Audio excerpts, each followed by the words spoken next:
Katika nyakati ambazo dunia imegubikwa na misukosuko ya kisiasa na hali tete za kiusalama, jina la Mehdi Taremi limeibuka tena, si kwa mabao yake tu, bali kwa moyo wake wa kizalendo. Nahodha huyo wa Iran National Football Team amekuwa alama ya matumaini kwa mamilioni ya Wairani wanaoamini kuwa soka ni zaidi ya mchezo na ni sauti ya taifa. Taarifa zilizozagaa zikidai kuwa yupo tayari kurejea nyumbani kujiunga na jeshi na kulinda nchi yake zimegusa hisia za wengi, zikimchora kama shujaa anayesimama imara pale tu taifa lake linapomhitaji zaidi.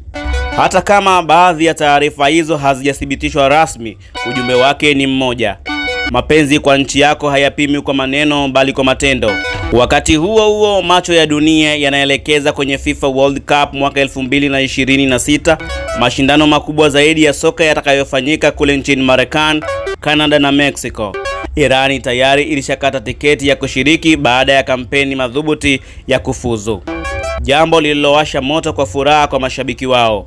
Lakini sasa hali ya kisiasa na mvutano wa kimataifa umeibua maswali mazito. Je, timu hiyo itaweza kushiriki bila vikwazo? Je, ndoto za vijana waliovaa jezi ya taifa lao zitaishia njiani kwa sababu zilizo nje ya uwanja?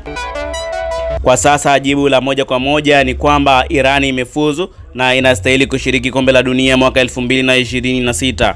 Hata hivyo, mustakabali wao utategemea maamuzi ya kisiasa na ya kiusalama yatakayochukuliwa katika miezi ijayo.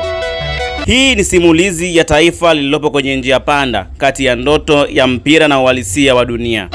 Na katikati ya simulizi hii anasimama Taremi, si tu kama mshambuliaji, bali kama ishara ya ujasiri, uzalendo na matumaini kwamba hata katika giza bado kuna mwanga wa ushindi.